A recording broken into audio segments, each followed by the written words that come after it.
Good morning. Good morning. Thanks for showing up so promptly. Appreciate it. Where is this easement you were talking about? Okay, you see where that guy with the blue shirt is? You see where that dog dispenser for bags is? Yeah. Alright. First of all, let's clarify something right off the bat. This is the plat map. You know what a plat map is, right? You ever sell real estate? No, I never sold real estate, but I know what they look like. You see all these stamps and signatures? See all those stamps and signatures? Alright. This is what's kept in Maricopa County for this neighborhood. Okay. It's the blueprint for this neighborhood. It's the master document for this neighborhood. Okay. Alright? And you're talking about that spot right there. That spot. And it says sheet 3.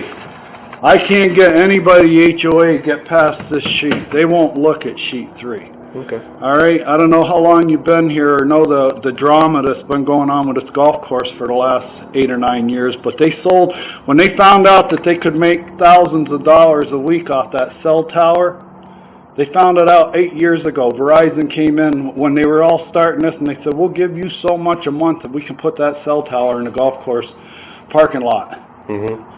And there was so much money involved that they said, not now. So they took everything, they made the contract. I learned this in a meeting. Everything was ready to go 8 years ago, and they were ready to sign the thing. The only problem is we had revenue sharing then.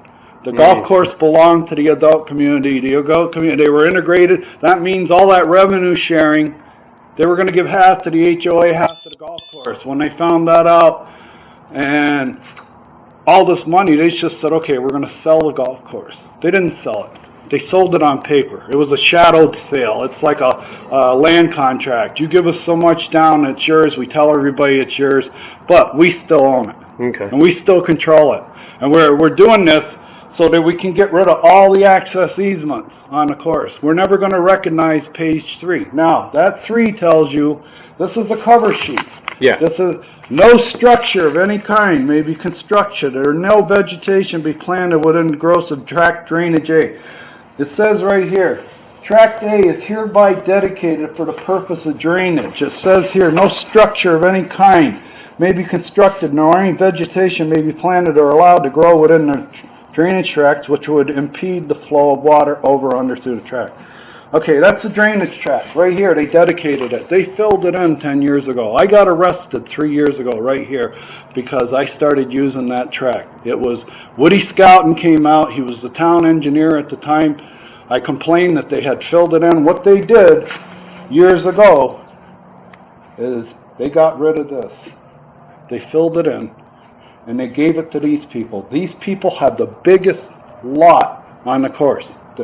Wherever there's a drainage tract, you're going to have the biggest lots. Now, who filled it in? Do we know? Did They city did. fill it in, or HOA? Well, it was a big thing.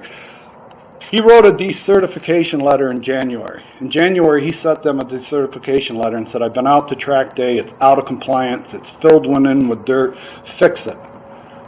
The golf course gives Jackie Meck $30,000 a year. Okay. All right, to his favorite charity. Every year, $30,000. Jackie Mack went into the public works and said, this is going nowhere. Kill this.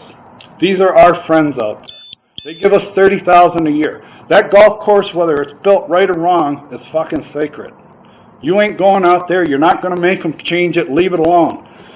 Well, I went to a meeting just before Hurricane Sandy hit in New York. Okay. Now, when that was filled in, my house, this house next door, was the lowest lot, the lowest elevation, all the things. That drain right there, if it backs up, you have to have an emergency. Everywhere you have an underground drain, it's mandatory to have a drainage channel over the top. And this thing is an access easement. Now, thank you for listening, by the way. But here we are on page 3. This is the detail, and this is why I can't get any traction with the HOA. They put this deal together and gave them that lot years ago. They just said, hey, we're brothers. I'm going to take care of you, brother. Okay? You're not a Mason, are you? No. Are you a Mason or a Shriner? Because if you are, it's going to make it real difficult. Because you got loyalties to them. They're Masons and Shriners over there. There's Tract A. There's the legend. Anytime you see a dotted line around anything, that means vehicle non-access easement. It's an access easement, and it's not for motor vehicles. Golf carts can use it. People can walk it. It's not for motor vehicles. There it is right there. There it is, around track day. You see this legend? VNAN. It's symbolized again. What's VN? Vehicle non-access easement. It's an access easement. This right here is non-taxable. This right here is on the deed. When you go over to them, I want to stay away because I went over and confronted him. I called the HOA. As soon as I got home and saw what he did. What he is, he's a snowbird. After I got arrested, somebody finally woke up in Buckeye and said, and by the way, I got arrested after 20 months with a warrant on my back that I didn't know about. All right, they put a warrant on my back 20 months earlier. Manny Bustamante and Michael Lester, the judge, put a warrant on my back. I had an incident with a golfer. I got golfers walking in my yard day in, day out. Day in, day out. They're walking in my yard. One day I pushed one off. I said, get out of my, don't come in my yard. And he goes, I'm getting my golf ball. So I went out and I pushed him off. And he come back on the thing and we had a little tussle. Well, anyway, he reported to the shop. That was like 20 months earlier. Now, a year has gone by and they haven't turned a shovel there. I've got this letter. Woody Scouten has showed me this letter saying where he ordered them to fix this. He's decertified the corner. It's filled in. I'm ordering you to fix it. Here's the plans. I want you to fix it by. Jackie Mepp went in and says, if you do the original plans, you're going to have to dig up 75 feet of pipe that they laid 12 years ago. Our friends out at the golf course, we're not going to make them dig up 75 feet of pipe and make this right. And the people who live here are big-time Shriners and Masons. Okay. All right, they're brothers. They're my brothers. So you leave my brothers alone. They get to keep this all to themselves. So they got the biggest lot in the place because they're on an access easement, and then they take the access easement and they defeat it. They defeated the drainage. They defeated the walkway. They filled it in with trees and plants, and these people we just built a family empire. We're going to have this forever and ever, all to ourselves. The biggest lot plus an extra 3,000 that nobody's ever going to walk on. They had a big tree. Where those rods are right now, they planted a tree. And that tree grew up to be huge. Well, I went to all the meetings. I had meetings downtown with Woody Scout and everything else, and nothing was moving here. I went to a meeting, and I finally, and I was writing letters to the HOA all day, all year long during that time. There he goes right there. He's the guy. Right there. But I want you to go up. It's your choice. You're the policeman. I'm not going to tell you how to do your job. But, okay, now that they're gone, I want to walk over to you. But it's clearly here. It's on the map. The trouble is, we're in Buckeye. Okay, when this first surfaced 3 years ago, I called up Maricopa County Flood Control. We got on the satellite map, and I said, I think this thing isn't right. Okay, because we can't walk on it. We can't do this. We can't do that. See, they're taking off. They saw the cop car. They want to be out of here now. They don't want to deal with it. I'll just write down the address and I can... Well, the thing of it is, I immediately called the HOA. And I don't get along with the HOA at all over this. Okay. The minute that I called the town engineer and he came out and decertified this, I've been on their radar ever since. I can't make a move without getting a letter in my file. I got a letter in my file over those plants right there. I put them in last week. I put them in on a Wednesday. On Monday morning, I had a letter for doing something that wasn't with the plan. Now, what I'm telling you is those pipes over there, they're a hazard. Well, let's take a walk over there. Well, you've seen the plan. The only trouble is the HOA in the town of Buckeye will not recognize these plans. All right? They've got a deal. They've got a political scheme going where Jackie Meck says, you know, if you give me $30,000 a year to my favorite charity, you can do whatever you want. And that's what's happened. So, now, all summer long, everybody in this community lives here year round, all summer long. We've been using this because they haven't been here. They're snowbirds. They show up. They're here 1 day out of 10 every year. Now, yesterday when he got here, coming back for the season, he saw one golf cart, and he told me, they ran over my property. They went right here over my property. That's my property right there. They ran over it. Dude, You got the biggest lot in the thing, and now you want to close this off. Now, there's no authorization for that. He has no authority to do it. This is a public walkway. It's a public walkway. He had no authority to do it. Before they got filled this in, what was it on top? Just all was it just like the big river rock all the way through, or? No, what they did. You see that array of windows right there? What they did is they came out here 29 feet. This was all done 12 years ago. This was done before they ever laid the pad. What's your first name anyway? I don't give out my first You're the name. guy that came over and had me arrested in the first place. Was I? Yeah, you're the one, Officer Grant, that wrote up the thing. And I told you, what's going to come of this? And you said nothing. It's nothing. He goes, if you don't get anything in the mail, forget about it. It was the incident over there 4 years ago, when a guy, a golfer, let's walk down here.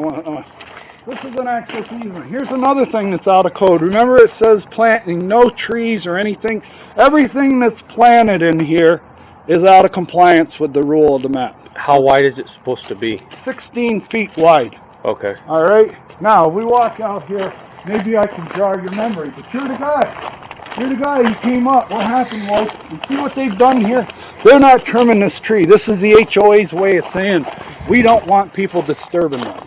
These people hate it. They're never here. There's some snowbirds that are never here. So you see where the golf carts have been using this? They've beaten it down. This has been going on all summer. And legally. It's been going on all summer legally. And what happens, he gets up yesterday, he puts these rocks here and he puts them things here. He just went in his house, he got 2 pieces of old rusty rebar. He hasn't got reflectors. There's nothing code about that. Yeah. If you want, it's a public hazard. That's why you should go up and say, do you own that property? No. Did you get permission to put those bars in there from the HOA? No. Why are they there? I don't want people going by my house on a golf course. Well, you bought a house on a golf course. Yeah. You bought a house. Now, here's what happens, Officer Grant. It was 4 years ago. You got to understand. You see that tee box right there? Yes. All right. You see where my lot is? All right. From that far tee box, that right there, the one on a little elevation thing, a guy hit a ball one day and broke that side window right there. So that's the range. Another time, a guy hit a golf ball right under that window last year. And with that plum and all the confidence and arrogance in the world, he walked off that tee and walked up here, crossed this property line, went up and grabbed the ball under their window and walked back to the tee. It happens every day when they buy their round of golf. Nobody says this is the tightest golf course in the valley. This is arena golf. All right?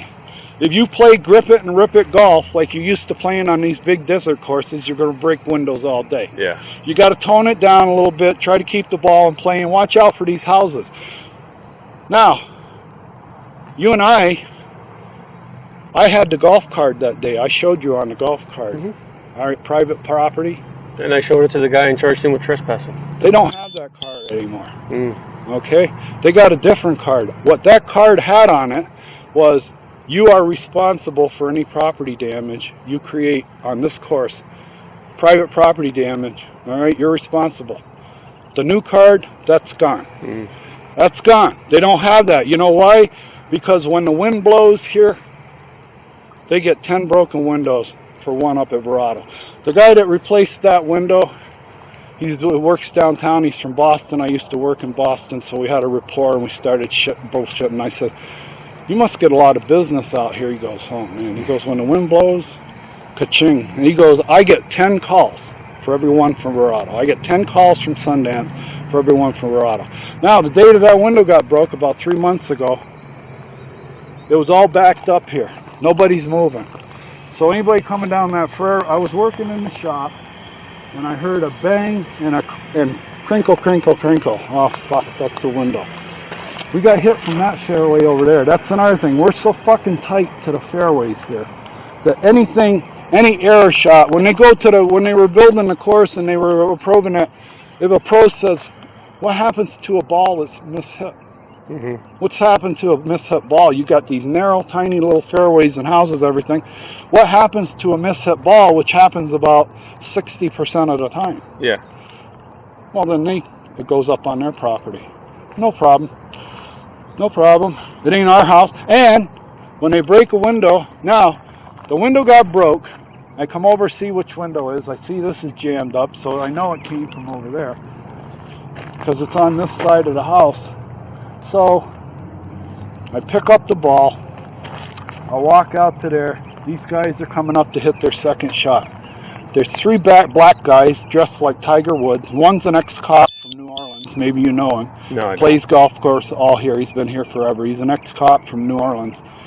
Three black guys and one white guy look just like you. Could have been your brother. Okay, same age, same profile.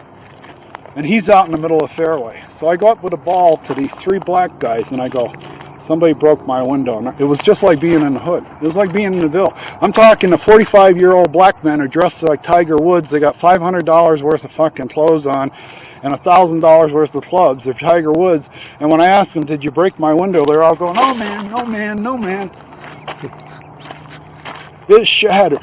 I'm not a bigot. I love black people. I'm from Oakland. I worked with them. I know them. They're more honest than most of the white people I know around here. Okay? And you know that too. You're in the most corrupt town in the state. If you don't think I am, give me your card and I'll send you an email. I'll send you a television show where Dan Saban was on television 3 weeks ago with John Hook at 5 in the morning on a Sunday morning telling us that he went to Buckeye. When he went to Buckeye, Buckeye was the most corrupt town in the state. Period. Now, when this was all filled in, when they had this filled in, it was this high. It was this high everywhere. Now, you see this berm right here? The reason all these plants are here is that they have to describe, they have to disguise this berm. What this berm does is a division of labor. You see on their house, everything that comes off their eave and the way it's all topographically shaped, there ain't one drop of water goes in this ditch when we have a storm from this side. This wall right here that's been disguised by the plants, that's why they put them there, keeps, so all the water that falls, comes off their roof, it sends it over to my yard. Now, if you would, I hope I'm not taking too much of your time. I appreciate you listening. Now, you see the difference between my yard and this yard? Yeah. I spent a year and a half with a shovel and a wheelbarrow, and I spent $7,000 to regrade that yard. Okay? Yeah, they didn't like it. That's lower than this one. So. Yeah, well, you see that house right there? That house, they built 3 inches lower than what they're supposed to build it. It's non-code. The sewer pipes are non-code in this house. The document all the grading here, the document, this is so out of compliance with the grading. You see how my plants are running downhill? That's supposed to continue all the way there. All the water was supposed to run off the roof, continue there, and then on to the golf course. But you see right there, that tee box is stolen. That pipe, for the original plans, was supposed to go right there. That pipe, and I can go in and take you. Sometime if you want to have a beer, you got time off, I can tell you the whole thing. But what they did is when the surveyor surveyed it, he had the original plan where it said to be up there and everything. All the dimensions. He took the original plan and destroyed it. He said, build it the way you want, and I'll match the plans to watch what you build. So when it came out, this was 260 some feet. It's supposed to be 175. The engineer asked him on paper, how did it go from 175 to 2 something? He put down golf course redesign. It is what it is. I used to work on airplanes. I was at the top with United Airlines, US Air. I sat in the cockpit and certified Autoland. So I was at the top, all right? And if I ever did that to a plan, if I ever took a stock, say a wiring diagram, and I went in and I said, Jesus, for me to put the ground where they want me to put the ground, it's an all-day job. Okay? So I'm going to change up the plans. I'm going to change up the plans and do it my way, and then the engineer comes along or the surveyor and says, how'd you do it?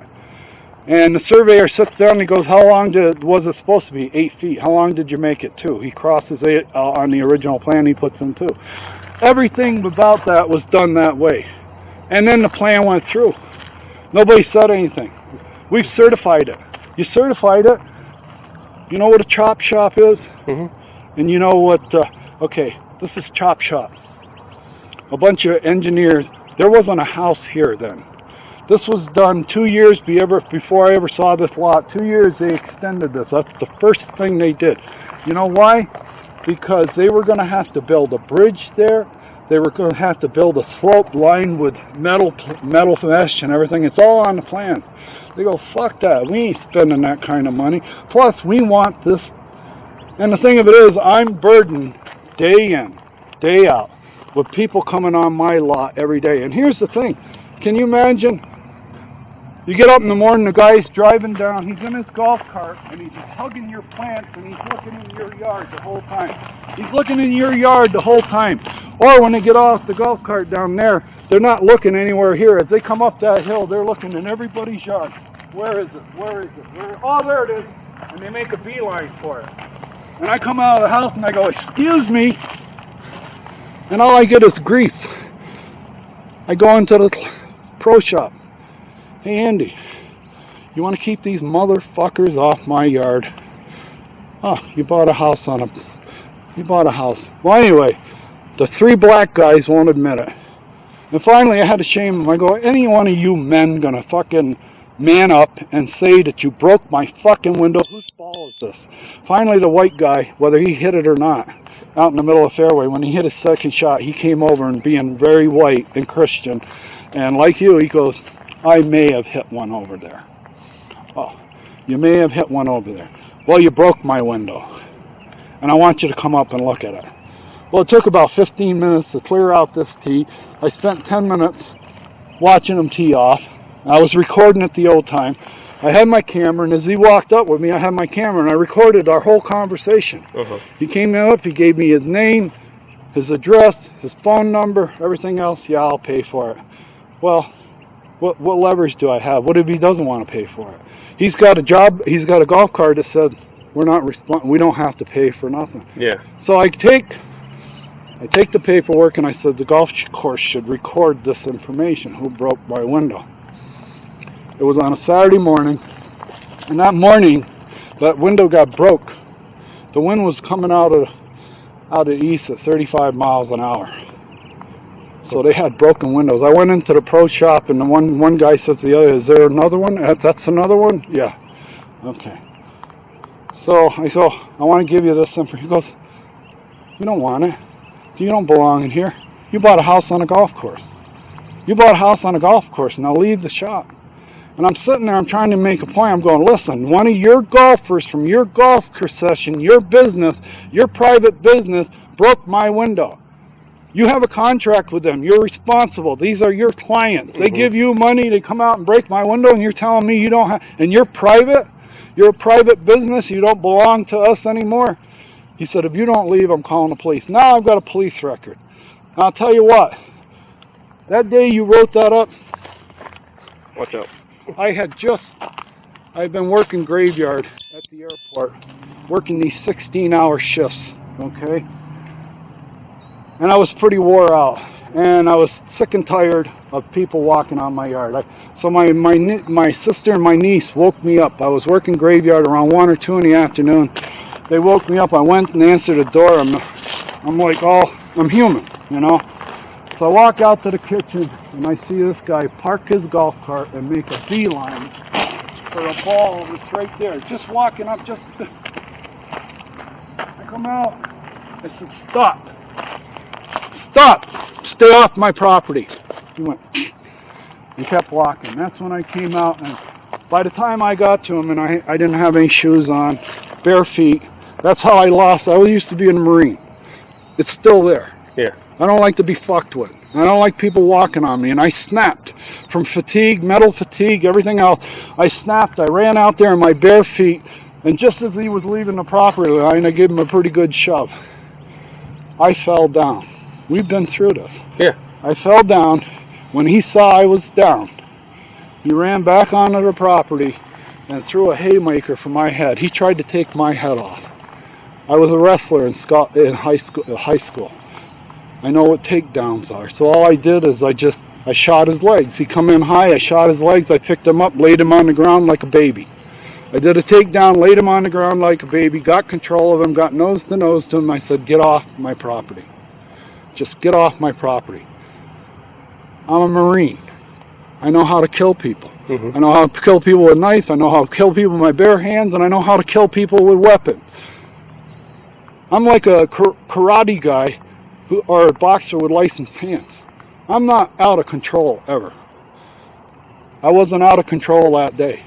I got control of him, I put him on the ground, I said, you're on private property, don't come on again, and I let him up. He went directly to the clubhouse, called you, you came over, you took pictures. That was in June of 2000, whatever. But it was 20 months earlier than this. Now, I'm waiting a year. I go to one final meeting in October after sending letters back, and we're looking into it, we're studying it, we got engineers looking at it, we got to study it, we got to plan it out. All this double talk and bullshit. I'm getting it from Woody Scouting, I'm getting it from the HOA. So they have a meeting on October 6th, and I go to it. And finally, again, they won't let me talk. I finally get up to talk. They won't call on me because they know that I got a problem with this over here. I've been writing them letters for a year, almost a year. They don't even want to talk to me. They want me out of that meeting. I stand up. I start talking. Well, anyway, what I said upset the crowd so much that everybody got out of the chair at the end of the meeting and everything, and it was all this discourse going on. Well, anyway, I got the lady, the manager. I finally cornered her over in a corner, and I said, what have you done with that track? And finally, alone, her and I, face to face, she says, we've done nothing. I said, what do you mean? What's all this letters we've been getting back and forth? We've done nothing. More or less, Jackie Meck went in and told them, leave them alone. That's going to stand. That was on the 6th of October. About 2 weeks later, Hurricane Sandy clobbers New York. And the year before, Hurricane Irene clobbered New York. Two historic, unprecedented storms. Now, you see between these two houses right here, when that was filled in, this was the lowest spot in all of the neighborhood. This was going to be the new drain. If that pipe that went down there failed, if a tree got stuck in it or something happened, all the water wasn't going to go through there. It was going to go over and come right through here and right through the lowest house on the planet. They made this the lowest property so that they could, like right here, what they did. And that's when I say I took out 100 yards of dirt between here and there. And these two lots, 100 yards of dirt, I had to pay an excavator $3,000 to come in here and scrape this off and get all this dirt out of here so I could make the water slope down. Because this house had a moat around it. Every time it would rain, I would get a moat around this house. And in the 100-year storm, I had a lake from right here to back there, to wall to wall, and my patio was underwater. All right, they did it years ago. A bunch of masons, old goats got together and said, "We're going to take care of our brother up here. We're gonna fuck this guy. He's a California investor, the fucking scourge of the West Coast." And that's what I was. I was a California investor. I came in here and bought these three houses all at once. On the day I closed the last house, the realtor and the office was right over there. Those used to be the offices. When I closed the house, the realtor I bought these three houses from, who worked for Meritage, he told me, he said, "Boy, you started some shit." I said, "What do you mean?" "I bought three houses. I bought one for cash, and I bought the other two with great credit. What's the problem?" He goes, "The people here didn't like it." He said, "There's all kinds of animosity and resentment and contempt for what happened here." I said, "Well, what did happen here?" He says, "You as a single person from California came in and bought three of the best lots on the course. And people didn't like it." I said, "These were 25,000 lots. Each one was 25,000 a piece. Then I had to put a house on it and pay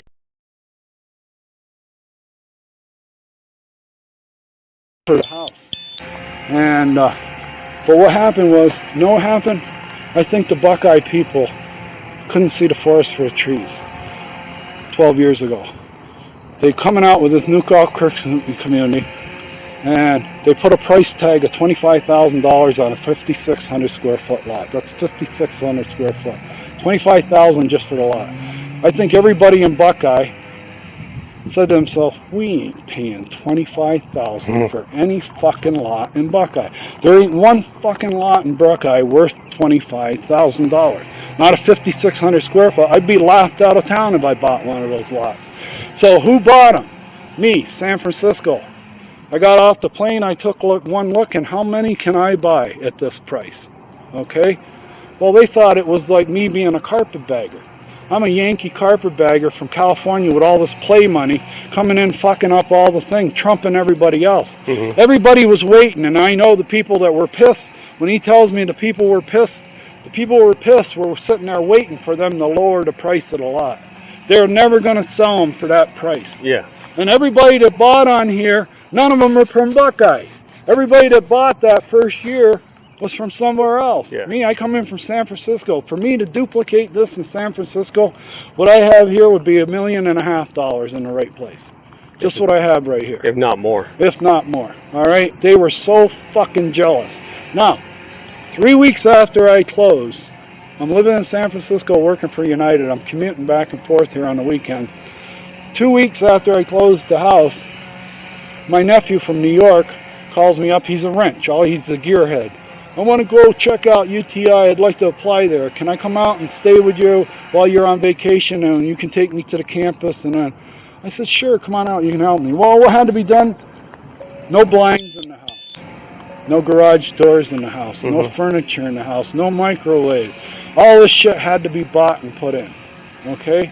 And he helped me. So I spent a whole fucking week down here with this kid, and I took him to the campus. He applied. Right now he works in Scottsdale on Bugattis. He's one of 10 Bugatti mechanics in all of the country. Wow. All right, he's got qualifications up the ass. Well, anyway, I was taking a shower, and when they were, sales office were right there, when they saw there was activity out here, they sent over this guy. And this guy come over, and I was taking a shower, so the kid answers the door, and I got 2 futons in the living room, because when I closed the houses, the first thing I did before going back to San Fran is I went out and bought 2 quality futons, and I put them in the living room. That's going to be my starter kit for furniture. Yeah, something to sit on, something to sleep on. Something to sit on, sleep on, until I can order furniture and do the shopping. And me and this kid were, all week long, we were getting shit done, man. I felt so good. I go back to San Francisco, and I call up the manager for something. I had to ask her a question. She goes, you got to hold on the line. I'll be right back. Yeah, we got to talk about something. What? We put a letter in your file. For what? You've got 3 underage kids living in your house, and you've been out of compliance, so we got a letter in your file. As soon as I got down here, I went into her office. Now, I've been working for United since 1986. About 86, they came out with affirmative action where the women could enter. Before the affirmative action, when you walked into a hangar and there was a roll of toolboxes, every toolbox had a pin-up on it. Every toolbox was plastered with naked pictures. He's got his wife, he's got his kids, and he's got the centerfold, the latest centerfold on his toolbox. That was the norm. Okay? 5 years later, after affirmative action, you couldn't find a picture like that on anybody's toolbox. When they started hiring the women came in and started lawsuits. United paid about 20 lawsuits in discrimination and all this other stuff. So, from 1991 until I bought this house, every time they lost the lawsuits, the lawyers generated a letter. This is what sexual harassment is. This is what, collusion is. We're going to clean up United. There's no more of this shit where people can accuse and make false accusations. So I'm like 30 years ahead of the time. And another thing about this interview with Dan Saban and John Hook, they agreed when they asked him, well, what was Buckeye like when you got there? He goes, Buckeye was 30 years behind every other town. Buckeye was 30 years behind. All right, so I go into her office, and the reason I'm telling that is I've had all this training, sensitivity training, all the way up through. And United has cleaned itself up. They've had so many lawsuits that if somebody accused me of something and I went in and I said, who accused me, they'd have to tell me instantly, right there. I go into her office and I go, all right, who was the guy that did this? Who come over and invited me to join the men's club, and when he left, he comes over here and tells you to write me up? Is he a board member? No, we don't have board members yet. It's just the builder running everything. So he's not a bad board member. What is he? He's a member of the community. You know, this community is only 15% built out. I look across the street where I live, it's all an empty lot. The only people who are in here are subs. Because I bought the first house and they're building it out. And you're telling me now only 15% built out, and this guy's worrying about, no. What it is, burn across. I hope you don't take this personal, but as far as I'm concerned, Jackie Meck is the grand dragon of the Southwest chapter of the Ku Klux Klan. All right? This is Klan activity out here. That was Klan activity, building it in. It's Klan activity that they still got that pipe down there. They were supposed to move that pipe back there. The engineer that decertified it, the head engineer, he don't work for Buckeye anymore. They got rid of him. They cut his pay instantly. You're fucking with my friends out there, my good fellas out there at the golf course. You wrote them up. Who the fuck do you think? Don't you ever write up anything at the golf course ever again without coming through me first. You leave them fucking people alone, and they're not digging up that pipe and moving it back where they're supposed to. So what they do, instead of using the original plans, they went out and got Valley Crest. This is like an aftermarket. Instead of having an OEM installation here, we got an aftermarket installation. They went out and they hired thing. They go, help us out here. You got to give us an engineering plan where we're allowed to keep the tee box, keep everything there, where we don't have to tie it up. They said, we'll dig it out. And they said, don't touch anything past that berm. That berm, now, I used to get a lake right here. This used to be ground zero. Rain for 5 minutes, I've got a lake here. All right, ground zero. Everything is uphill. Everything is supposed to go downhill into the ditch. You see there, thing? Underneath this rock right there, if we were to scrape that rock out and get to the hard pan, you would see a funnel. It just funnels everything right to here. That's what I say. When they plugged that up, they said, that California asshole that bought 3 houses up there that thinks he's a fuck, we're going to fix him. He don't know it, but he's going to be the guy. He's going to be expendable. When I found out what they did, on top of my dues, I had to go to State Farm and pay over $400 a year for FEMA flood insurance. Now, I'm in a blueprinted neighborhood. I'm in a blueprinted neighborhood where all the drainage has been taken care of. If it's built by the map, I don't have to worry about drainage. Yeah. Well, it wasn't built by the maps. A bunch of old goats came out here and said, we'll build it our way, and then when the surveyor comes along, the surveyor's going to bless it by changing all the fucking numbers. All right? We're going to make him the drain. All the water's going to go here. They've got a 14,000 square foot lot all to themselves, filled with trees. You ought to see these fuckers. They get out here where they put their lawn chairs out and they fight like a couple of hogs, right? Knowing, and when they bring their guests, they can go, this is the King Ranch. This might as well be the King Ranch in Texas. Look at the deal we put together. That's supposed to be an easement, and it isn't. They gave it to us. We've got one of the biggest lots on the course all to ourselves with free taxes, free water, and free landscaping. It's not ours. It's not on our tax rolls, but we have it all to ourselves. And when I got arrested, I think the town lawyer and the way it went down, well, anyway, this real smooth officer, the day I got arrested, for 5 days I walked this back and forth. I said, and I was doing it on purpose. I was antagonizing the HOA. Somebody's going to make a fucking decision here. Somebody's going to do something, and it's going to be highly visible because at 9 o'clock every morning, I'm going to walk back and forth here for a half an hour. And I have a right to. I just showed you my right to walk there. Yeah. I'm a member. It's an easement. Well, I walk back and forth, and the lady on the other side of the house, this is like a clique here. These 3 or 4 houses on this corner, they park each other's car, they trade everything, because they all are in on this.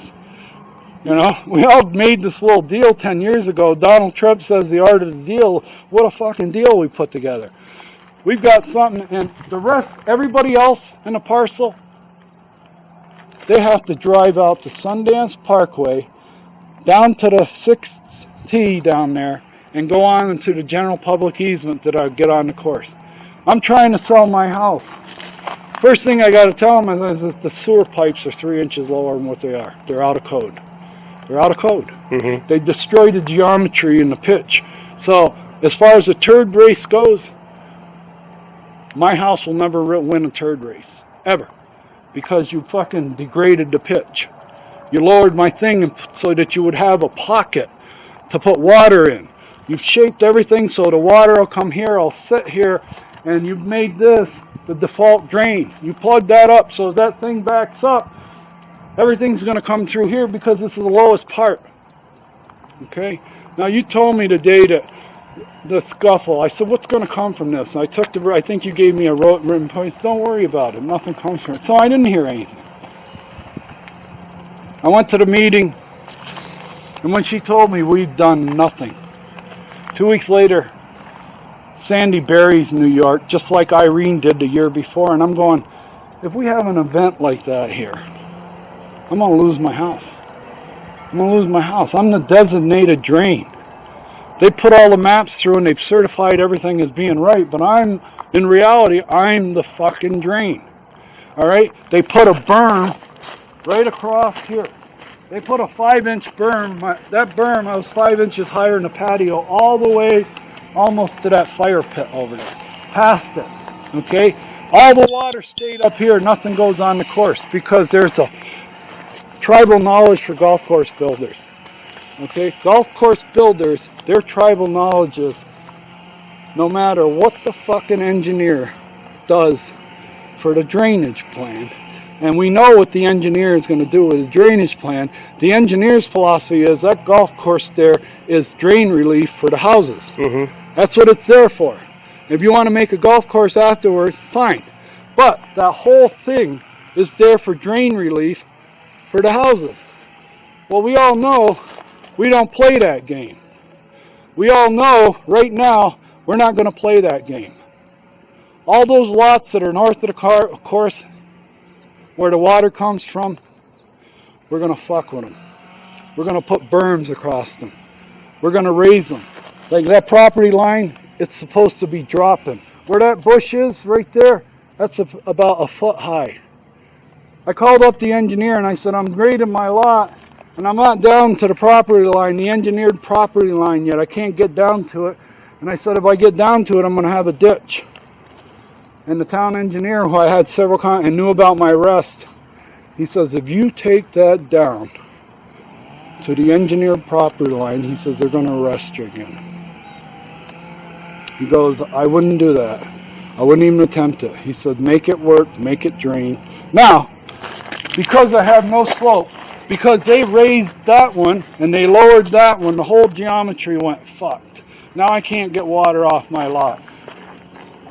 I've got this whole area right here. It's got 2 layers of 6mm plastic with tar paper over it. I had to do that. The first, right out to here, 2 layers of 6mm plastic tar paper. I did that all around the house. How many people you know buy a house from a quality builder and then 8 years later got to do fucking $7,000 worth of grading work and put a condom around the whole fucking foundation because they sunk the fucking foundation 10 years ago on purpose to have a place to store water?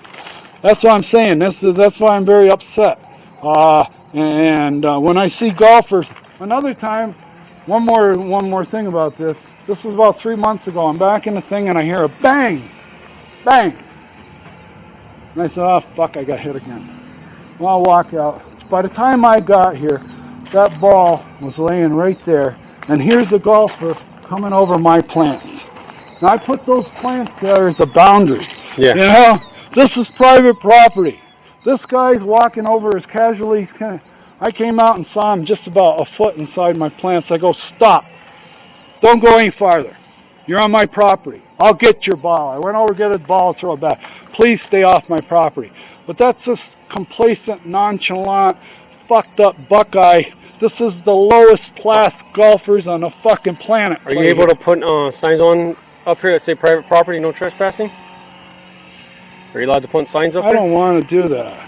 I got a sign. Like I told you before, you asked me before to, if I remember, you asked me, you said I had the rocks. You said, do you got anything that says no trespassing? And I said, yeah. You see that line of rocks right there? That says private property, no trespassing.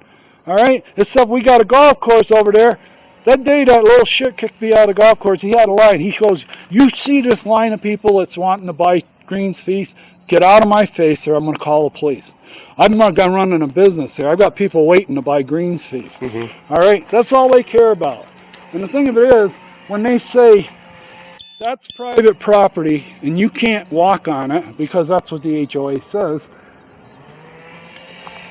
but they can walk on the mine all they want. All they want, day in, day out. Now, and if I get a broken window and I get the person who broke it and I go in and let them know and they go, we don't even want to know. We're out of it. We took that thing off the scorecard because we've been involved with so many fucking lawsuits. We had to get rid of it. Every time the wind blows, we got 20 fucking lawsuits that we got to deal with. We take that off the card, we don't deal with it. They come in with a broken window and it says where? Where does it say we have to get involved with your broken window? It doesn't say anywhere there. We don't have a rule that says you're responsible, so don't come to us. Now, have you tried to go after the home builder for building this house? The home builder is Meritage. This is an HOA. It's supposed to be run and governed by a board of directors who are elected. We have an elected board of directors. They're all bobbleheads on a jalopy of stolen and undocumented parts. This right here is an undocumented stolen part. If I was an airplane mechanic and you asked me to come out and do an annual on your thing, the first thing I do is I get all the serial numbers and part numbers for that plane. The manufacturer serial number, part number, because people on planes, they don't want to pay the price for an aircraft starter. I can get a starter out of a Chevy, will start this thing, and I'll make it work. Well, that's why as an aircraft mechanic, the first thing you do on an annual is all the critical things on a plane. You go through and you make you check their serial number, you check their part number, you go, that matches. Serial matches. 10 years ago, when that was a mismatch, here, let me change the numbers. Let's see. That number is this number is this number is this number is this. Now the engineer comes along, goes, certified, stamped, done. Okay. All so right. That's what they did with your property here? That's what they did. And now Meritage still, that's why I can't get any traction. All our board members, they don't, all 4 or 5 of them can't outvote Meritage. Meritage, the senior person on the board, the person who runs the board, the last word on the board is Meritage.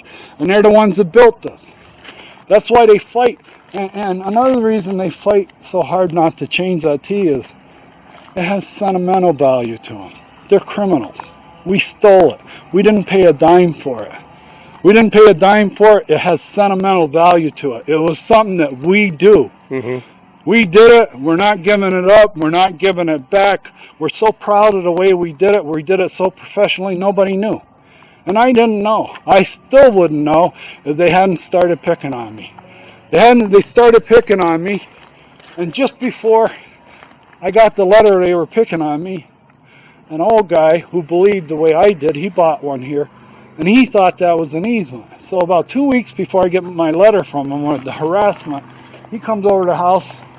He goes, you know anything about that over there? And I go, well, I thought years ago it was supposed to be an easement, and I didn't even know about a drain.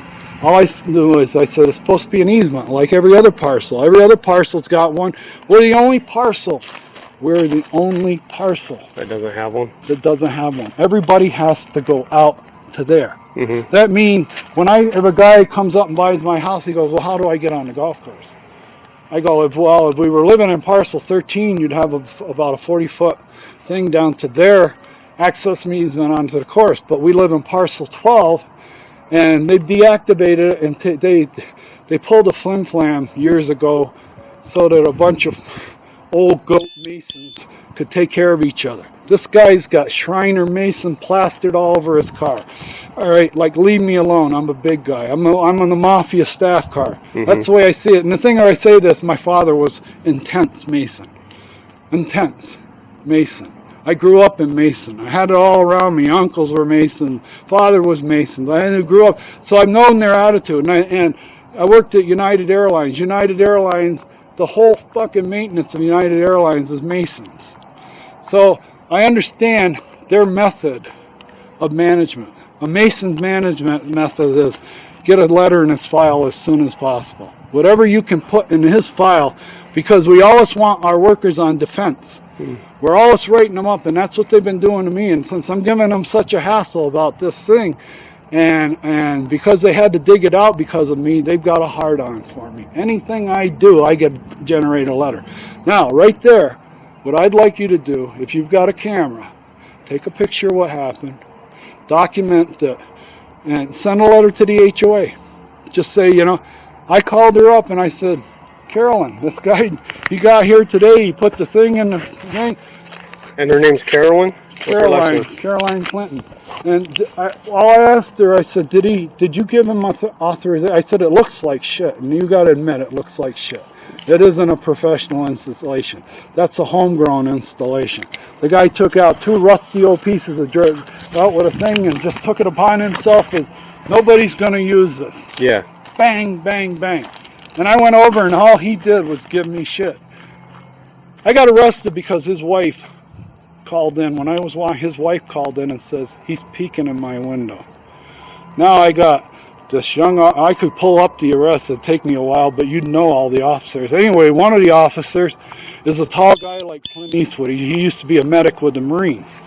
So he was one. He was there with his gun. Every time I put my hand, get your hands out of your pocket, and they'd grab their gun. And meanwhile, the cameras are rolling. Okay? Finally, the smooth-talking guy, he's probably from New York City, finally goes, you got any ID on you? I go, no, it's in my house. Well, where do you live? I live right over there. Well, why aren't you walking on the golf course there? Because that isn't an access easement. This is an access easement. It's on the map. That's why I'm walking here. I have all the right as a property owner to live. I own part of this. It's on the books. We own it. Well, that didn't get too far. He says, okay, let's go get your ID. So, now I don't know I have a warrant on me. I've never been served. Never been served. I don't know I got a warrant on me. So I walk over here with all the confidence in the world. I got 3 policemen, a young lady, this tall guy that looks like Clint Eastwood, and then the polished cop out waiting in my driveway. I run in, grab my license, come out, and I go, that's my picture. That's my address. I live here. I said I used to be in the Marine Corps. I spent 4 years in the Marine Corps during Vietnam. I ain't going to do something stupid like peek in somebody's window in fucking broad daylight. Yeah. Who's going to fucking be stalking the neighborhood at 9 o'clock in the morning? What I was doing there is walking on my easement. Well, I no longer got that out of my mouth. Well, first of all, when I said in Marine, the guy Clint Eastwood there almost went to a salute and went, thank you for your service. All right? Thank you for your service. 30 seconds later, he snuck up behind me and handcuffed me. I'm 64 years old. I've been suffering from panic attacks for 2 years. I have these, it's not a seizure, it's just that I get lightheaded. It feels, when I'm in the car, it feels like somebody's driving the car for me. I just get very lightheaded, and I was having that all the way to work and back. So, they handcuffed me. I've been walking. It's in the winter in January. I'm kind of heated up. They brought in 3 cars. They put one there. I was in the car there. When they threw me in the back, I was in that squad car. He was the back in front of my house, the smooth talker, and he had his head down the whole time. And the other 2, now, these neighbors, because they know I have a warrant, the HOA told them the night before, we know he's got a warrant. Just be out there tomorrow morning with your cameras, lots of cameras, and since he doesn't know he has a warrant, and he's a hothead, and he's an ex-Marine, he might resist arrest. We're going to totally ambush him. Mm-hmm. All right? And you be out there with your camera, because if there's any resistance of arrest, you're going to have it on camera. All right? And that's what they were doing. And have all your friends ready in the neighborhood so that when you call them and they got them in the car, you can call them, they can come stand on the name. And that's exactly what happened. The guy brought me over here. I come out and I give him a thing. That's me. I'm marking here. I was walking on a thing. I got my hands behind me.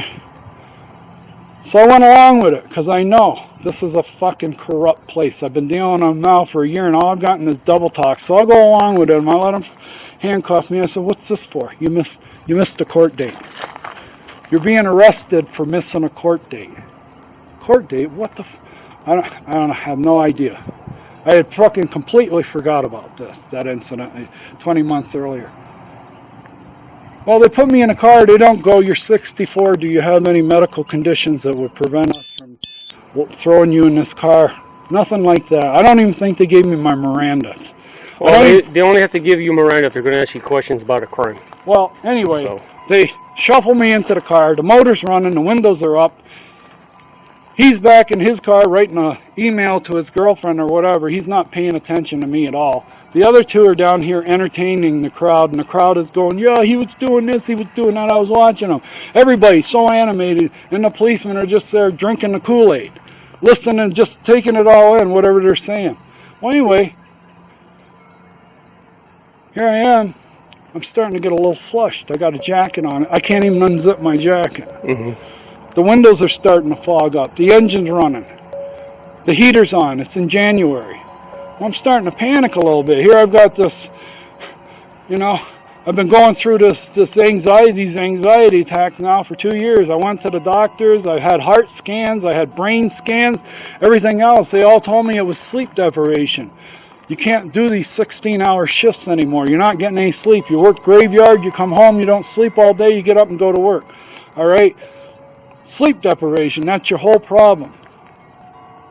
So, anyway, I forgot where I was.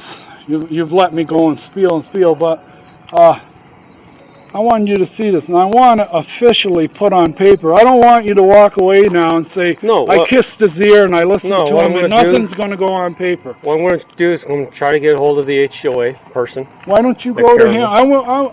See, they got out of here. As soon as they saw the cop car, they got out of here. Yeah. I want you to go ask them and just go up and say, did you put those there?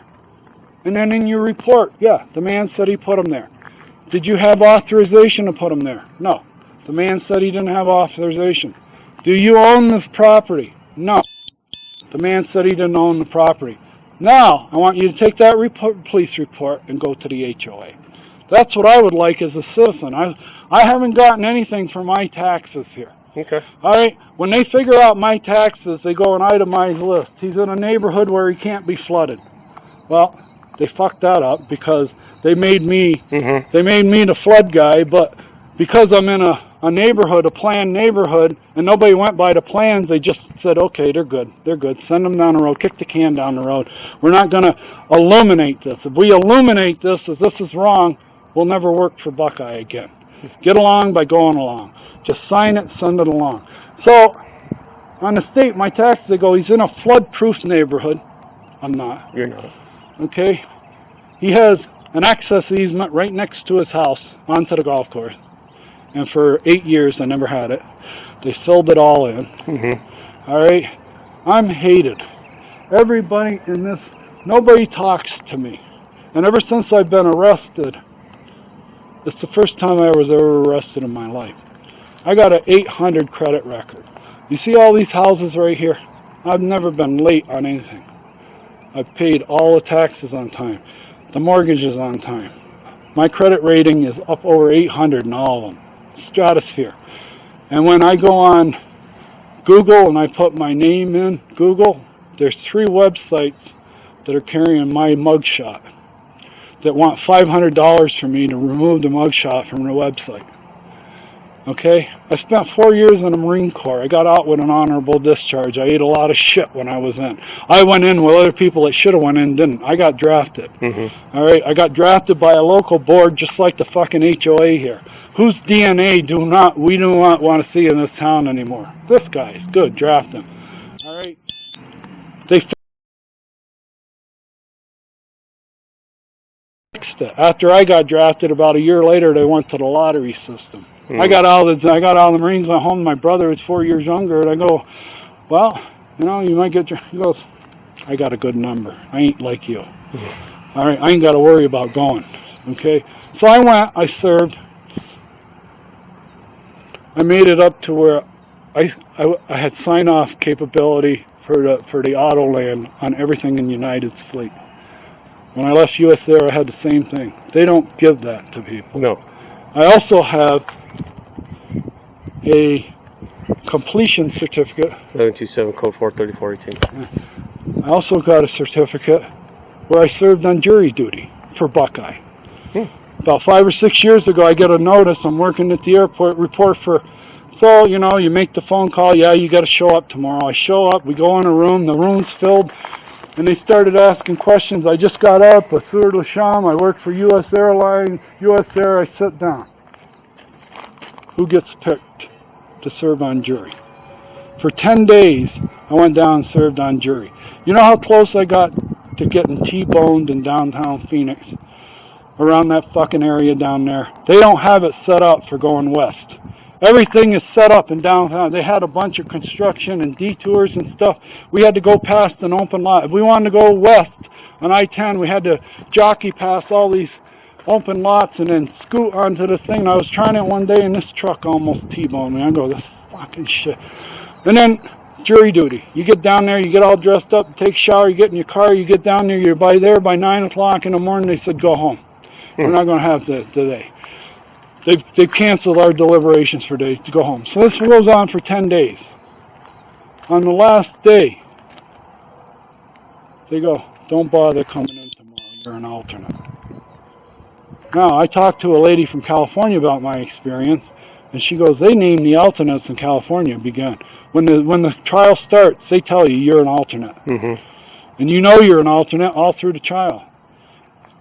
What they do down here is they get you in these jury rooms after every fucking little session, and you sit down talking, and they've got somebody in a jury room that's he's a fucking listening post. He's a spy. And I made the mistake. They were trying to hang this kid. He was a problem in the neighborhood, a nuisance. They wanted to take and kick him out of the house with his parents. His parents were in their 80s. Now they got his parents on the stand saying, we don't want you to take him out of our house. He's the baby of the family. Please leave our family alone. His sister wanted the house, so his sister who lived in Scottsdale, who had a lot of political power, and the police that were having trouble with this kid on a continual basis, they all got together and they said, we're going to take this kid out of the neighborhood. Well, the kid was diabetic. It came out in court that he's got terrible diabetes. I was in love with a girl for about 30 years that had terrible diabetes. It's a real cross to bear. It's an economic roller coaster. I mean, it's an emotional roller coaster. Yeah. When you got diabetes bad, 1 minute you're high, the next minute you're at the bottom of the world. I lived with it for 30 years with this girl. You could start talking to her and having a good time, and when she saw you saw her face change, and she'd get that look, you know, her sugar's going. It's going, because I can tell. You could tell every time just by the look on her face. So I made that comment in a jury room near one of the last days. I said, you know, the kid's got diabetes. I said, I know a lot about diabetes. Diabetes isn't easy to deal with. You're up or you're down. Well, when they heard that, somebody says, he's sympathetic to that guy. He's going to be an alternate. We don't need his vote here. Yeah. All right? So I called up. I stayed home. I finally called up another person on the jury, and I said, how'd it go? They said they acquitted him. They left him alone. All right, but, you know, I saw it. Now, let me get over there. So I've got a jury duty certificate. Well, I want you to put down, I want you to make an official report. I'm going to go over there and try to talk to him and see what they got to tell me. They fucking screwed. They screwed. I'll try to knock on the door. No one answers. I'll come back in a couple hours and try again. Let me tell you one thing. This guy is 5 years younger than me. I'm a baby boomer. I was born in 48. The leading edge of the baby boomers are kind of honest, and they don't have this sense of entitlement. But the people that were born from like 54 to 60, the heart of the baby boomers, you've got the biggest set of fucking assholes that you ever met in your life. Okay. They're all wise guys. They all have this sense of entitlement that, like, we should have this, we should do this. I know. And the HOA, I can't wait for those people to start buying into this HOA. I can't wait for the young baby boomers, the people like right now that are 50 in 5 years that are going to be buying here. Because when they come in here, the shit that they've been doing with me, with this old Masonic gang they got, this old gang of fucking good fellows, mustache Pete's, it ain't going to be that easy, because these people are going to come in and they're going to go up, why can't I walk there? I want to walk there. Yeah. I have canvassed this whole neighborhood. I get an old guy comes to the door, you know about your easement? Oh yeah, the lady used to live there. The rumor is these people are loaded. They got money. The guy's a Shriner. You know how much money it takes to be a Shriner? You got to be a 33-degree Mason. All right? He's got money. This lady used to live there. I tried to get her engaged. You know, you could walk down there. I don't want... She goes, I hear they're loaded. I heard they're loaded. I don't want no trouble with them. I don't want no trouble with the HOA. I'm going to keep my mouth shut. It's the whole fucking street. Yeah. The whole neighborhood. Nobody want... I'm the only one that's screaming about this because of what they did here. Okay. If they hadn't have done this to me, maybe I wouldn't scream so much. But when I found out that they made me the flood where all the water was going to come through here, and in 2 years I spent $800. Now, if they hadn't have dug that out on top of my dues every year, I'd have an extra $450 every year for flood insurance. Every year. Somebody's got to be an adult here. Yeah. You've got that plugged up. It ain't going to drain. I know the only place it's going to drain is through here. I'm a technical person. I worked on airplanes all my life. I followed diagrams all my life, plans all my life. And this is everything, you know, I can't believe that they would allow this to happen. The car back? I don't know, there's John. Yeah, there he is. Okay. I'll leave you alone. All right. You ask him if he owns that property. All right, sir.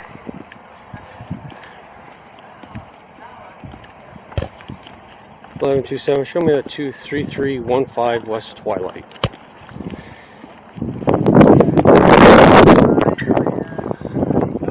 Hello. You draw the lucky straw. That was the only one available. So, okay. I see his face spray on the post office wall. Don't ever take that call. Question. Yep. Yes. Whose property is the sunken in area? Common ground. Common ground. Absolutely. Yeah. Okay. Did you put the stakes in? Absolutely, I did. Why did you put them in? I talked to the clubhouse, and they was going to put them in, and they called me. We go back and forth Nebraska, because this guy down here keeps driving through here with a golf cart, and he already killed one bush, and then he throws rocks up on the sidewalk. Okay. So all it's meant for is no golf carts, and they're supposed to be putting one up. But I come down here, and there's rocks all up again, so I thought, well, I'll stop the golf carts. Okay. But anybody can walk through there anytime they want. I'm not claiming any ground, but he's such a nutcase that he come down here on my sidewalk and threw all kinds of words at me yesterday. And I said, you better go back home before I call the cops again, because I called them last time. Okay. Because he was walking through here, looking in our window, stopping, looking, and he'd walk again. 4 hours a day he'd do that. And so I called the cops, and I said, I ain't going to have somebody peeking in my window all the time. So anyway, they come down here, and he went like that and touched one of the officers on the chest. And they spun him around, handcuffed him all down there. He had a warrant for his arrest. Okay. He beat up a 90-year-old guy that come on his property for a golf ball. So he ended up in an orange jumpsuit, ended up in jail for like 7 days. Well, here comes our landscaping guy. And he's blamed everybody about it and all that crap. Okay. So anyway, yesterday, he come down here and started throwing shit and telling me I was on welfare and all this other crap. And I said, just go back home, let the HOA take care of it. If they want the stakes out, they can pull them out. Okay. You know? That's what I'm going to do. I'm going to let him know the same thing. I'm just going to let HOA, because it's HOA grounds. Absolutely. I want to notify HOA. Yep. And let them take it from there. I agree. I want them to take them out. I want them to put one single post with a little bitty sign, no golf carts. But I just put them in there to stop the golf carts. When I come back here and clean up every time, because this guy down here thinks it's a golf cart. Yeah. And I called them, and they said, no, it's not. We'll contact him. Well, they didn't. Well, it's Buckeye Desert, not Buckeye Valley. Yeah. So anyway, yeah, I know it ain't mine. Hell, I got plenty of ground. I don't care about it. Yeah. But I just don't want them tearing my property up, so. Okay, if you got your ID handy, I'll just write down your information saying I spoke to you. Give him one of your cards. That'll work. I got a card with my phone number if you want it. That he just harasses everybody in the neighborhood, so.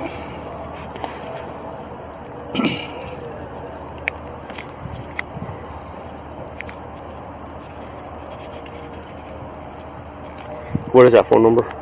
402.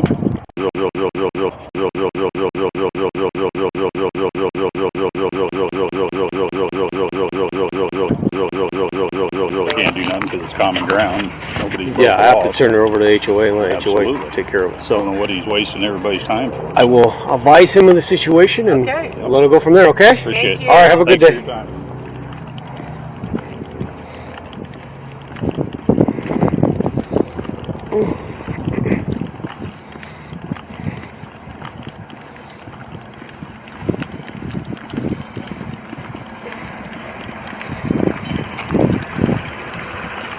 He said it's not his property. He says it's common ground, and he said he did put the stakes in there. So that's what's going to reflect in my report. So, and then I'll contact HOA. Did you ask him if he had permission to put them in there? He said he told HOA if they want it out, they'll have to come take them out themselves. That's what he told me. So I'm going to contact HOA and let them know what's going on. Well, wait a minute. If he put them in there without authorization, nobody has no authority to put them in there. How come we have to wait until the HOA, which really doesn't want to take them out? They want to work with this guy. He owns them.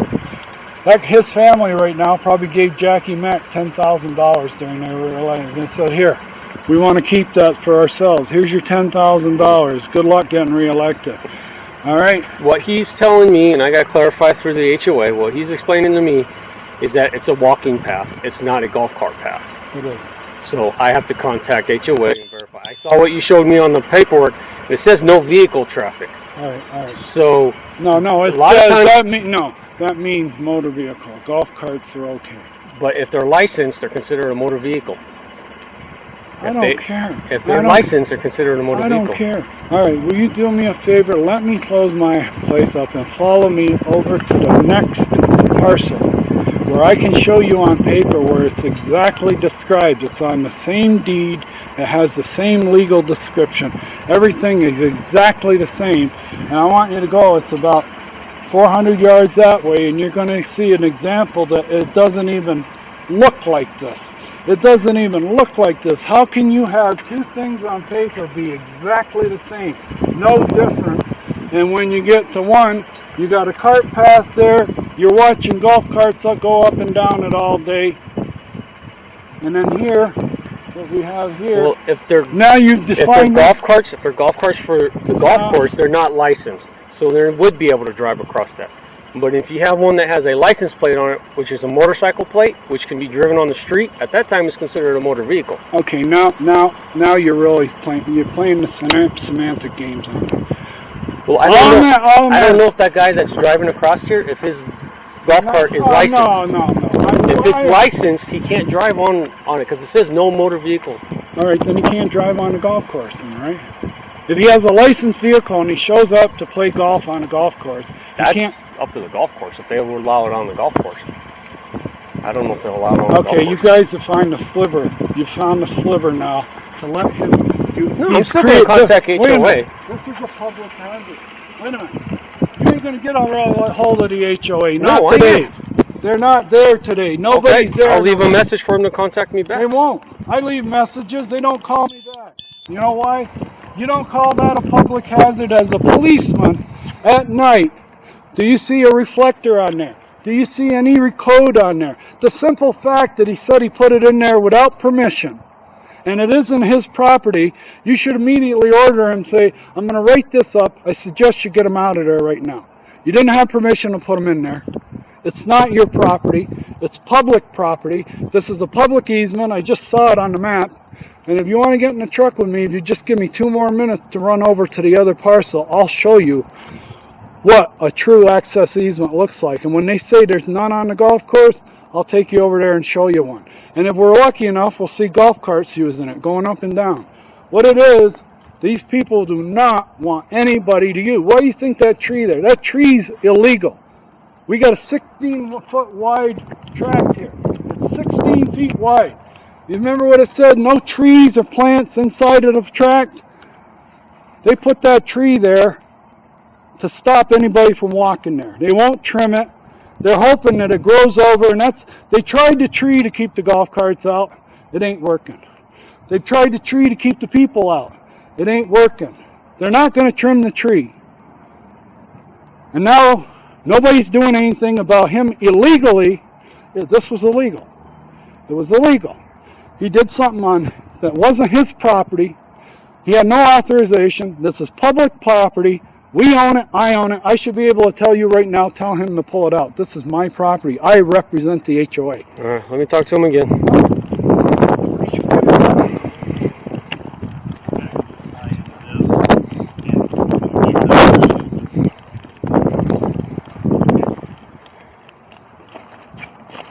Yes, sir. Can we remove it for right now? Until we can get HOA and everybody else out here to clarify what it's supposed to be?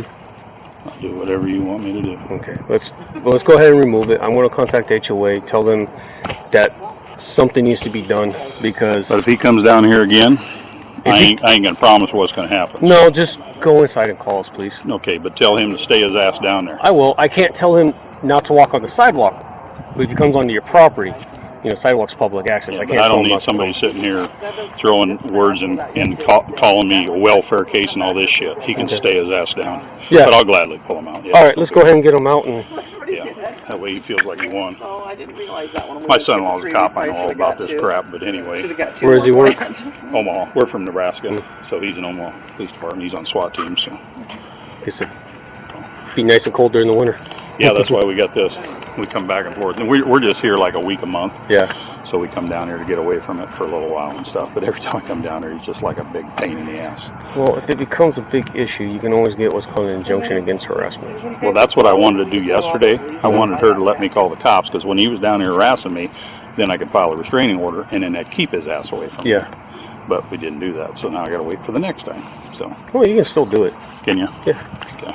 I might do that, because I just don't need it, because... How deep are those? Oh, I only had a little hammer. Oh, you didn't have a sledgehammer? Oh, I went out and bought one, though. Oh. All right. Yeah, we're gonna have to try to get HOA and the city. You want these? No, don't antagonize them. See that? I'm gonna tell them. All right. You look better in an orange jumpsuit.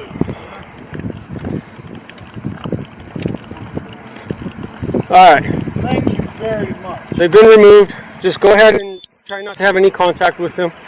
Okay?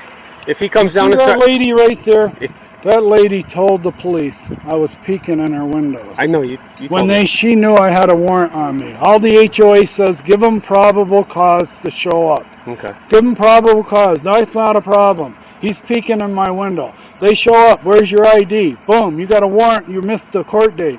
Now, I get downtown, they chain me to the bench downtown, and the tall guy, Clint Eastwood, starts taking a report. The polished guy, the New Yorker that did all the talking, the nice guy, he says, I don't want no part of this. I'm a senior officer. I'm going to let the younger guy take care of booking him. So you take him in a car, take him downtown. I'm out of it. I haven't had... All right, okay. This is a screw job. We know we're screwing him. We know we're setting it up. We had a script to go by. Their script was throw him in the car, leave him there for an hour until they get a crowd here. And when they call up everybody on the village to come down and see a crowd, then we'll take him out and parade him out like a monkey in a cage. Okay, you hear what he said? You look good in orange? Yeah, I heard. All right, that's it. Yesterday he said, we'll have you arrested again. You want to get arrested again? These people, because they're Shriners and Masons and have Shriner and Mason contact with the police department down here, think that, hey, we can do whatever we want. All we got to do is call up our guy in the police department, and he's taken care of. But anyway, they take me downtown. They change me to the bench. The guy's taking my information. He goes, where were you born? I go, Saranac Lake, New York. The guy froze. He stopped. I said, I was born in Elizabethtown, New York. He froze. He turns around and looks at me. He goes, I was born in Saranac Lake. That's like saying I was born in Goodyear. Right now. Right, and here's the guy that served with the Marines that gave me the salute. I said, you used to be a Marine. Yeah, I was a medic in Desert Storm with him. Oh, yeah? I said, well, what the fuck is going on here? You understand what's going on here? And he goes, well, we got to do what we got to do. You had a warrant, you know. So they start reading out your report to me. They had edited that report, doctored it. All right? So they're reading it to me, and this old guy, maybe you know him, he's got glasses, he's retired from the Maricopa County. He comes up to me and he goes, no problem. Just call somebody up, have them come down with $500 cash, and you'll be walking out of here in a couple minutes. I go, I'm not from Buckeye. I'm single. I don't have any friends here. I don't have any contacts here. I don't have any family here. I don't have anybody to call. Okay? I don't have anybody to call. The only one person I know how to call, and I have to call and collect, that's got a landline is at work right now. Mm-hmm. And the guy's eyes lit up. He went, we're going to have to take you downtown. Threw me in the paddy wagon, all chained up, my feet chained up, my hands chained up, in the paddy wagon down to 4th Avenue Jail. They chained me to a bench, and now this guy is yucking it up with all of his buddies that he used to work with at Maricopa. He even told me, yeah, I'm retired from Maricopa County Sheriff. He gets down there, and for 2 hours, he waits for them to book me. And the whole 2 hours, it's like old home week. And I heard through the grapevine that every time they bring somebody to Joe Arpaio, they get $100. And even Dan Saban in that interview I told you, Dan Saban says Joe Arpaio wants to be the central authority for all of Maricopa County. He doesn't want to develop jails and the police department. He won't cooperate with any satellite police department in the county. He gives $100 to every police department that brings in somebody to him. So that guy, plus it took that guy out of service, that took him off the street as an officer for about 4 hours that day. The hour it took to get down there, the 2 hours he sit there yucking up for the boys until I got booked, and the hour to get back. He was on the clock and he wasn't available to Buckeye. Okay? And Buckeye got $100 because everybody when I was in jail told me they get $100. It's not. Yeah. As far as I know, that's not true. We have to pay Sheriff Joe to book people in. Well, anyway, they kept me in a holding cell all day. I've been in the Marine Corps. I know what fucking stupid discipline for the state, and we're jacking around. You're in a holding cell with 20 people. They open the door, and they got a list, and they call out 20 names. Not one name is on that list in that holding cell, and they close the door laughing. You got everybody waiting to have his name called. And then they, close the door. Well, after 3 days, I spent 3 nights and 2 days in Joe Arpaio's jail. And I defy you to go into Joe Arpaio's jail for 3 days and 2 nights without coming out with diarrhea. I worked there for 6.5 years. Yeah? Well, I had diarrhea. I had diarrhea. Okay? Bad. I didn't dare eat anything. Finally, they put me over, not into Tent City. On the second night, they put me over where they put me on, again, they chained me up, put the things on me, took me over to this thing, and they put me in with a group. They had Mexicans, they had white, they had the Woods. They called the white people the Woods. So they put me in with the Woods. So this young kid, like 25 years old, adopts me. You know, they're looking at me, what are you doing here? And that's another thing. The whole time I was in the holding cell, what are you here for? I was trying to reclaim, and everybody looked at me, why are you here?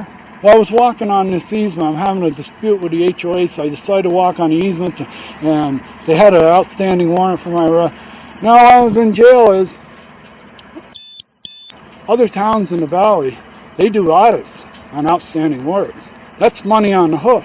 That's a $500 bail money and court money. Just out there. So, every 6 months, whatever outstanding warrants we got, we audit the books, we go out, we find them, we pick them up. How come that didn't happen here? How come for 20 months it didn't happen? All right, for 20 months, I've got a warrant on my back. During that 20 months, I had poor people. Now, I'm not from a rich family. None of my friends are rich. It isn't like Cadillac people over here. I got a friend back home, and he goes, me and my wife would like to come out and visit you. We're going to set aside $4,000. We got plane tickets. We're going to stay with you. I said, good. We'll go up. We'll see the Grand Canyon. You'll see the new bridge. I'll take you to Hoover Dam. We'll do the works. Yeah, go book it. Now, I don't know, I got a warrant on my back. So the guy calls me from Chicago and says, we just got on the plane. We'll be there in 3.5 hours. Okay, I'll be in the cell phone lot, waiting for you. When you get off the plane, call me. I'll be over. Go out to the road, get your bags, and I'll pick you up. I'm in the cell phone lot, and some kid in a hurry doing texting runs in, and we have a whole fender bender. Now the police get involved. Shouldn't, private property. Well, anyway, for whatever reason, something happens to where a policeman comes up to me while I'm waiting in the cell phone lot and says, could I see your ID, sir? And I show it to him, and the next thing you know, it's squad cars. And I get enveloped by 4 cars, and the next thing you know, I'm hauled off in handcuffs on a warrant I didn't know about. Okay? These people land 2 hours later. They know absolutely nobody in Phoenix. Mm-hmm. They got airplane tickets for a week from now to go back, so they don't know anybody here. They're calling my phone, and I'm in jail for 3 days. See, scenarios like that. I went to a wedding where they gave me all the kids in the family from here up to here. You take care of the kids, get them to the wedding. Just think if we would have been all dressed up in a wedding, I ran a stoplight or somebody ran into me. They grabbed me for my license. Now the kids are screaming while they put handcuffs on me, throwing me into the car. They're screaming. They got to call Child Protective Services to take care of the kids while they haul me off to jail. You know who did that to me? Michael Lester. When I got out of jail, okay, on the 3rd day they let me out in the morning. I'm standing in line. I've done everything I can not to eat anything in that jail. I got diarrhea with it. The lady that's letting us out, this dyke, running the thing and letting everybody go, starts to play games with them, quizzes and stuff like that, because the people, my attitude of the people working in that jail, we see so much riffraff that we fuck with them night and day. Here's how they fucked with my girl. The lady that lives here, 70-some years old. She's my tenant. She gets home from work. I'm from the jail, calling her collect. Can you get $500? She goes to Fry's and gets $500 worth of traveler's check. Gets a ride down to the jail. She doesn't want to drive down there. She goes in there. This lady, this is not her world.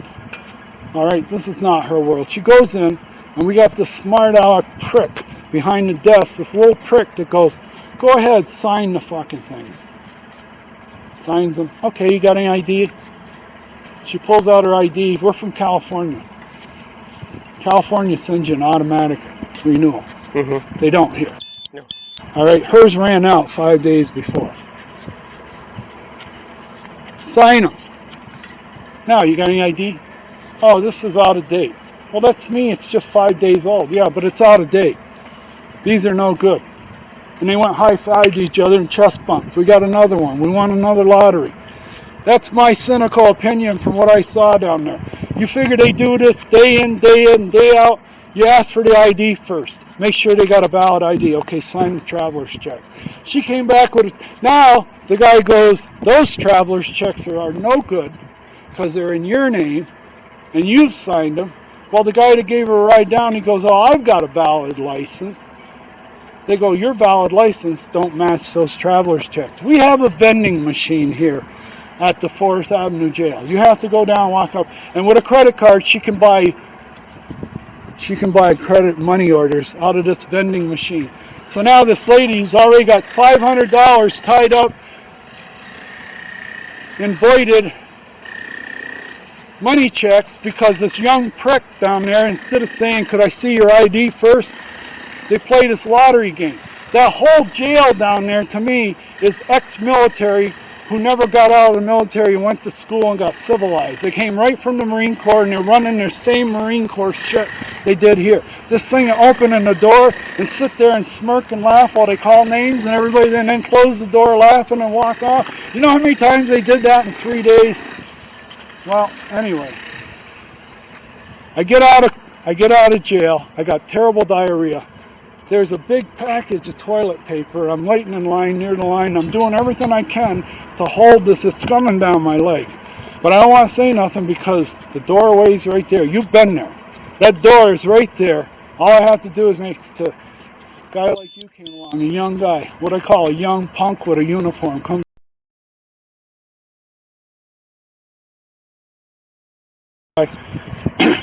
Officer, could I have a word with you?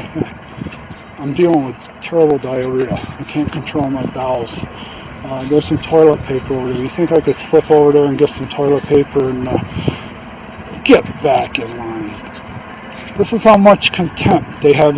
They figure if you're arrested, you deserve to be here. I get out of jail on Monday morning. On Wednesday, I got to be in court. I go in court, and this Michael Lester, this judge, this arrogant prick, comes out with his robe on, sits down, calls my name, Seward LaShawn, get up there. Get up there, yeah. You've been charged with assault and battery. 6 months in jail, $2,500 fine. Not guilty. Next, get over it. Whoa, whoa, whoa, Judge. Your Honor, I had no idea that I had a court date. You know what he did? In front of the American flag and everything, he pulls up my summons, a sealed summons. He goes, of course you didn't know about it. Here's your summons right here. It was never delivered. I said, I look at the American flag. I said, is this America? How can you get away with it? He goes, this is Buckeye. This is Buckeye. You're in Buckeye. Now, I'm a political agent for Jackie Meck. You've been fucking with Jackie Meck's political supporters. They give him $1,000 a year. The golf course gives him $30,000 a year. You're fucking with his rice bowl. And that's it. You're in Buckeye. We had a summons. We didn't deliver it for you. You had a fucking warrant on your arrest for 24 months. In that 24 months, you did a million things. I could have been in Laughlin running a red light. And I got all these people with me from somewhere else that don't know nothing. Right? And they pulled me over and they said, we're going to compound your car, we're going to do that. Or I'm alone in Laughlin. I just decided to go up there to play craps one night and I get picked up. My car's impounded there, everything else. You're not supposed to do that to Americans.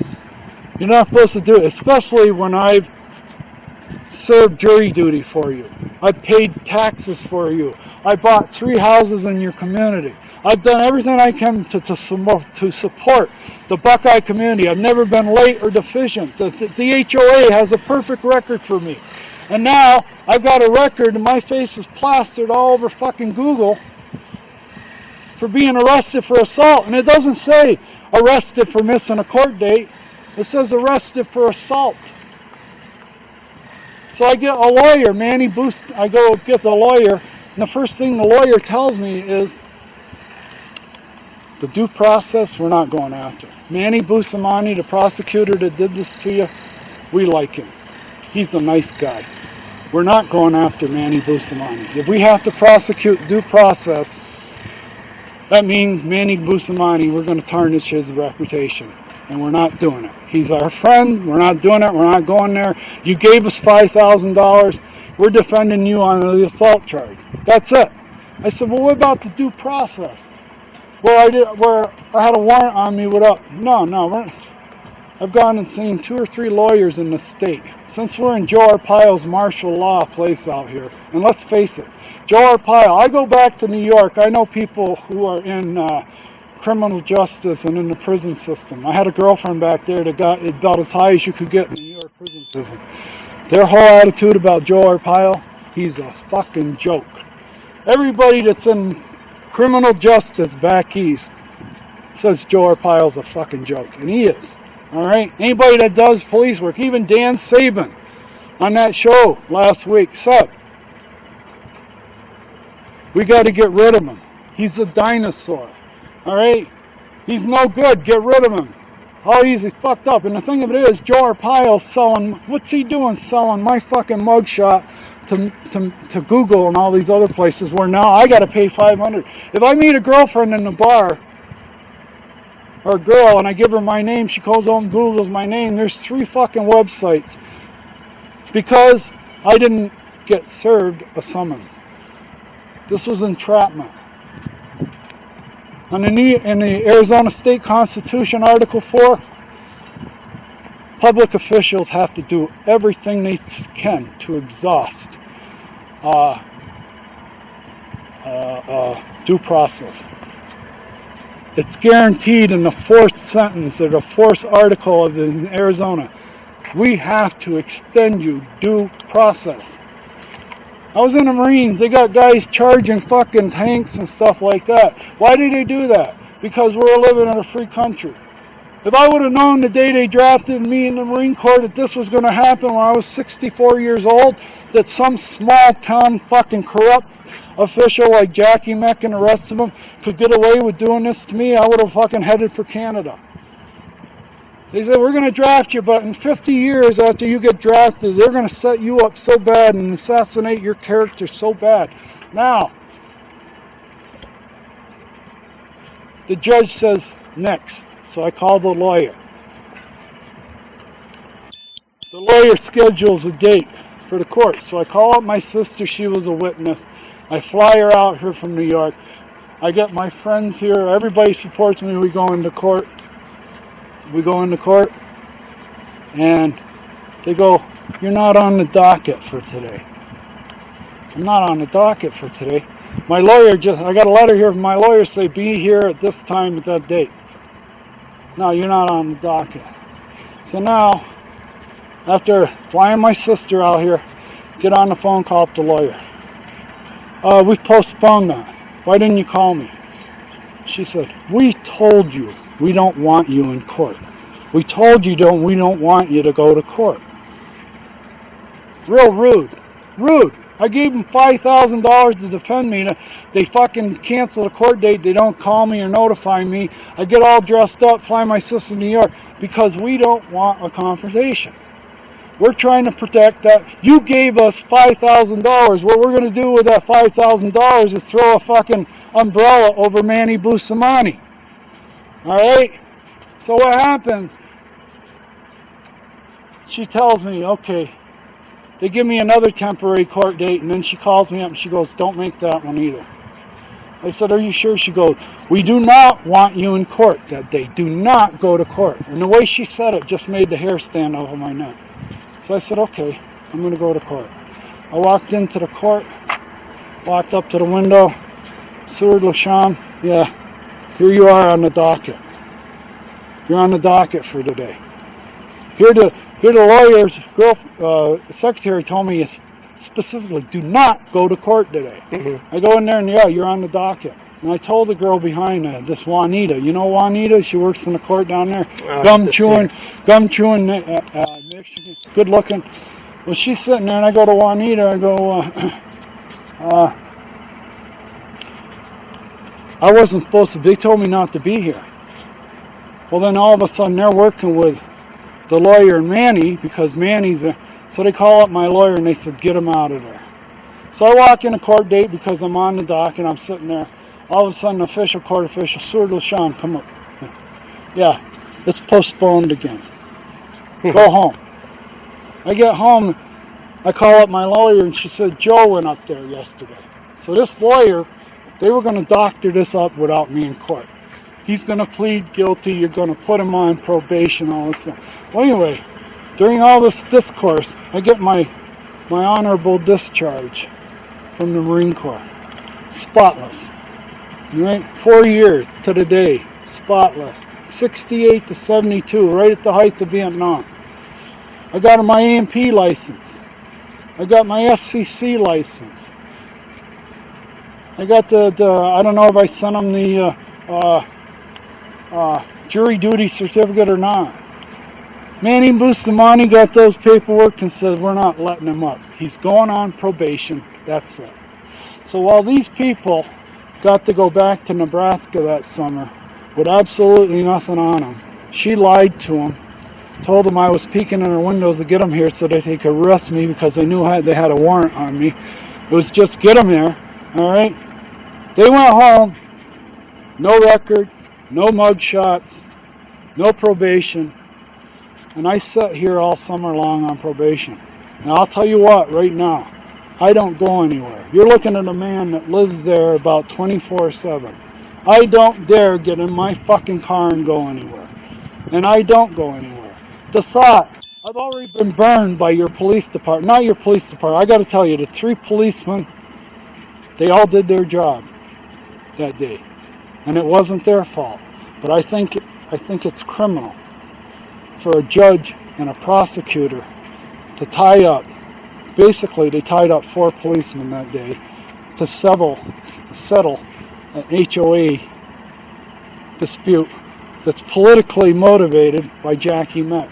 When they got that letter saying to dig it out, they went to Jackie Meck and said, here, what can you do for us?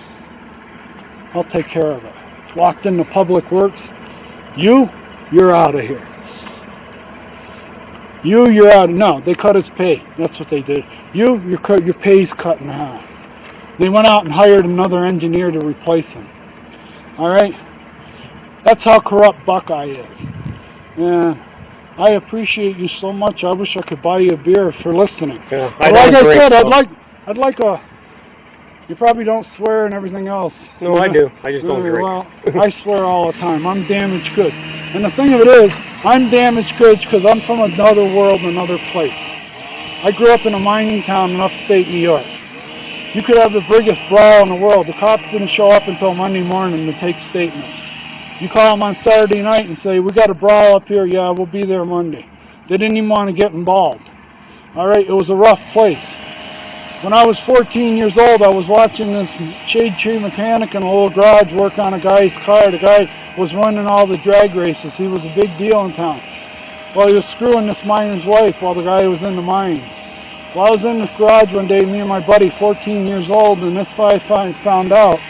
And he was riding around town 90 miles an hour looking for this guy. When he went by the garage and saw his car in there, all I heard was, in reverse and smoke where he backed in the garage. And this guy, a Latin person named Garcia, had hair growing through his chest, 5 o'clock shadow an hour after, just all testosterone. He came on a dead run.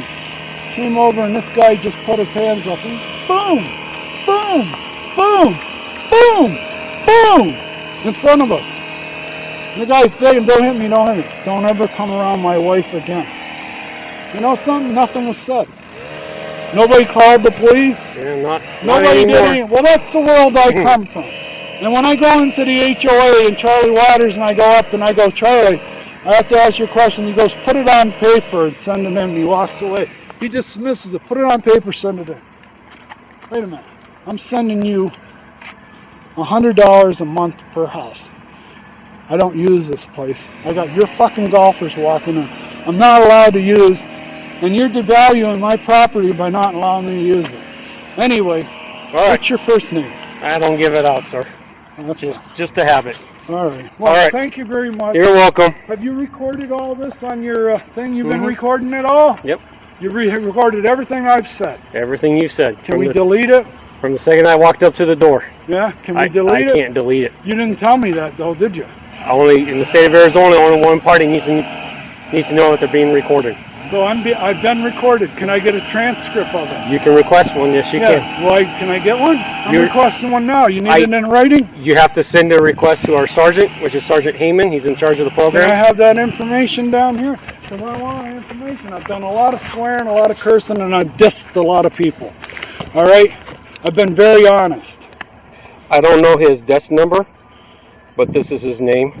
If you call this number, or the non-emergency number, ask for Sergeant Heyman. They will transfer you to his desk. He's not in today, but they'll transfer him to his I'll desk, tell you what. You can leave a voicemail for him. I don't think it's right that you don't tell people that. You should tell them.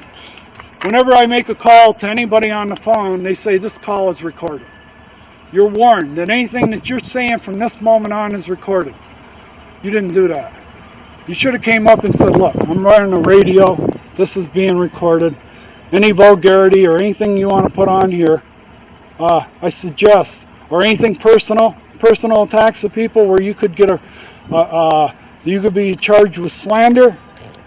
27 code 43418. And you should have let people know. This is, I'm ambushed again. I feel like I'm ambushed again because you didn't tell me.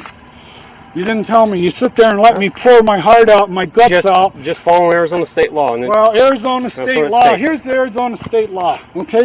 When this thing was first pulled in, I called up Maricopa County Flood Control. After I went to the HOA, I called up Maricopa Flood Control. And he pulled up on the satellite this easement. I said, what do you think? That's a drainage easement. He said, it doesn't look like one to me with all those plants and drains in there. Plants and trees. I said, so what you're telling me is that's non-compliant. Just like the letter from the engineer says. He goes, it's definitely non-compliant. You can't have anything growing in an access easement, in a drainage easement. It's non-compliant. Okay, you're Maricopa County Flood Control, what are you going to do? We're going to do nothing. It's out of our jurisdiction.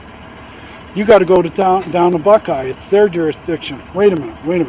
What do you mean I got to go to Buckeye? My tax bill comes from Maricopa County. Joe Arpaio runs Maricopa County. He's the sheriff. He has jurisdiction anywhere in the corner. But you're saying Public Works, and anything to do with Public Works, you don't have any jurisdiction over it? No, you got to go to Buckeye. So, as far as Arizona state law, like Dan Saban said, everything here is 30 years behind. I hope you don't take any of this personally. I don't. I've been living with this for 12 years. Like I said, I'm a California investor. I came in here. They said he's a carpetbagger. He's buying up all of our best lots. And we don't like him. So we're going to screw him. And that's exactly what they did. And one more time for the recording. My house sitting on lot 316 is out of code as far as the finished floor elevation and the sewer pipes. Last thing I got to say. Thank you.